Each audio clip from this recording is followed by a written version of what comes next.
interception, and it's the old team photo. How about Mike Pettin? Oh, look, he's fired up. The new defensive coordinator for the Green Bay Packers. They were celebrating with him on the sideline. Offense, this looked like preseason week number 5 as opposed to regular season week number 1. Both quarterbacks just barely over 200 yards passing. A lot of that for Trubisky was late when they were trying to come from behind right there. Both quarterbacks under 100 in passer rating. We're going to have a lot of post-game coverage coming up. The game has just gone final at Soldier Field. When the interviews begin and when the guys get to the podium, you'll see it live here on NFL Total Access. Lindsay? Pettin get the game ball? Absolutely. Yeah, absolutely. And that defense. Sure. And I'm going to mess with you a little bit because before today, you said the offenses will have a faster start and look a little more crisp. I'm just offensive biased. I know, really. but I got to hold you to that. And I said that the defense would probably look better. Chicago defense, I give them an A+. They did everything you could possibly ask to put them in position to win the game. No offense generated. And when you look at Green Bay, they started off slow as well, but a lot had to do with Chicago's defense. But that defense for the Green Bay Packers showed that they are versatile. They can make a lot of plays. They're good on every single level. And when they needed to play tight coverage and come up with big plays, they did that. Well, were they better than you expected them to be? We knew that they would be good on paper, but we hadn't seen them. So a lot of times you need that continuity. You need time to gel versus the Chicago Bears. Only 2 new defenders on that side. So we thought they would look the way they look. But for Green Bay, we knew they were talented. We just didn't know how they would come out and look tonight. That was the hard part for me, is talking about thinking that the offense would have the advantage because you have the element of surprise. You have all this time, especially if you're on the Green Bay Packers side, and to still only put up 10 points. You have Matt LaFleur. He can do whatever he wants on offense. And we didn't know. And we didn't know. We have no idea, so you think that, okay, there's an advantage there possibly. But when you look at it and you got the Chicago Bears defense, you rush 4 guys, you can pretty much handle everything that they throw at you. The Chicago Bears got too cute. The Green Bay Packers, there were so many delay of games and timeouts burnt in situational football. I mean, that was bad football. That was the hard part. I think it's just a lack of playing in the preseason a little bit, okay? So that's a very real thing. Like, I don't necessarily think that Aaron Rodgers needs a ton of reps throwing the football. He can clearly make plays, but it's the mechanics of the football. It's you can never simulate play clock in practice. Like, coaches don't care about that. They're busy talking on the sideline. It's when you get in the flow of the game, there's a certain speed that takes place that you got to get the play in. Too many times they're breaking the huddle with 12 seconds left on the clock, 10 seconds. And if you're going to go up there and ask Aaron to kind of get through a package of 2 or 3 plays, you can't do that in 10 seconds. Did we see enough from the running backs tonight? Not from the Chicago Bears. I thought early on they tried to get a little bit too cute. If you remember the first play of the game, they came out with 3 running backs. Why do you do that? And it was I know a you fumble. want to display all your running backs, but that just was a little bit too cute to me. Well, that was like the And nod they did to the that NFL throughout the 100. Oh, well, going back to a traditional, but we're trying to win the game at this point.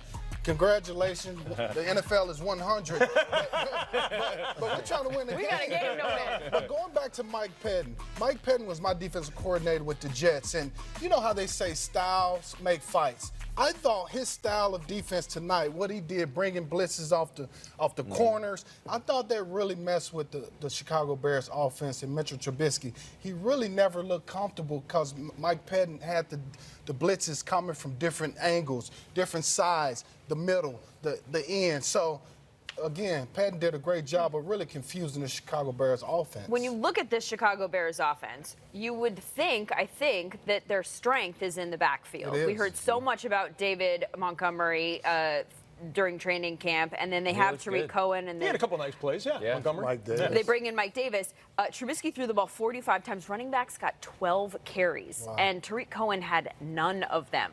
Was that just the flow of the game? Did they just get away from what they wanted to do? How does that happen? Sometimes when you have so many shiny new toys, you don't know which one to play with. And I think, you know, for the Bears got caught in having all these new toys, you know, 3 running backs. How are we going to use them? Because remember, Tariq Cohen was the only one there last year. So they're trying to figure out how to use these guys and develop Mitchell Trubisky at the same time. They want him to take that next step in his development. So I think they just got caught up in trying to use all these guys with Mitchell Trubisky, trying to develop him. And at the same time, sometimes you just need to keep it simple. Go back to running the football with David Montgomery and Tariq Cohen, and then sometimes sprinkle in Mike Davis. But I just thought, way too cute tonight. LT, when I looked at this offense for the Chicago Bears initially, I agree. I thought they were too gimmicky. Like, don't come out and start the game and give your offensive line, your players confidence by having a lot of different gimmick plays. Yeah. Like, you didn't really establish anything, and you couldn't get going. So that's telling me as a defender, maybe you wasn't really confident in what the game plan was or what you had going into the game. If you're trying to trick me the first couple of series of the game, you've got really good, talented players at every position. Line up, establish the line of scrimmage, run the ball, whether it's Mike Davis, Montgomery, run the football. You don't have to have three backs, bring a guy in motion, a fake reverse pitch here, fumble. They wasn't even on the same page. Yeah. And then once they got going, I just didn't see it from Mitchell Trubisky taking that next step in his second year. He wasn't able to sit back there and throw the ball consistently down the field. And a lot had to do with the defensive backs from the Green Bay Packers. They played great coverage. They knew where to go. They identified with the routes and what they were doing, and they made great plays on the football. But I just didn't see that explosive offense I thought I would see in the second year of Matt Nagy's offense. Yeah, it's tough because, and you talked about it when we were in the green room, LT.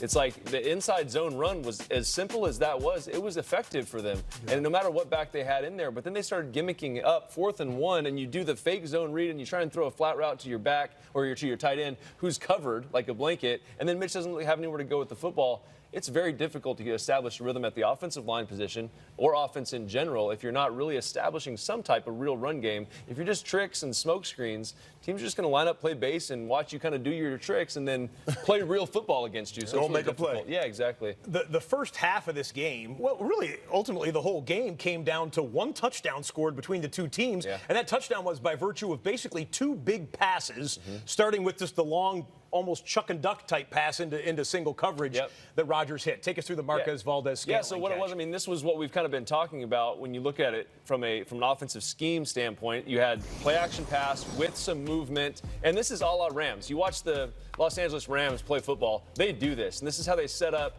opportunities. Kyle Shanahan and all these guys, they like to think that they can throw the football down the field off of big play actions. It's too hard in the NFL to drop back against a defense like this 5 steps, but all this is setting up, giving time for Aaron Rodgers to let the receivers work down the field. There were 2 safeties on this play, Willie, and with all that action, they kind of just froze back there and let Aaron Rodgers lop the football up there down there, nice and down the middle. But it's the scheme that we're going to see more of. We're going to see, honestly, a lot more of that. The run game was not very good.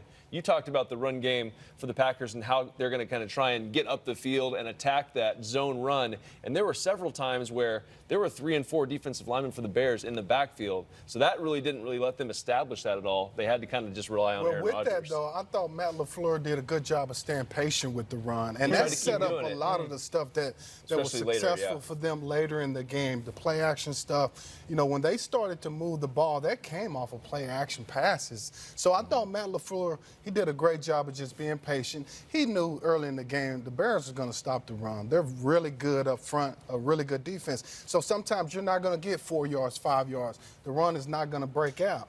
But with Aaron Rodgers, all you need is just the play action or the attempt to run the football to get things open for him.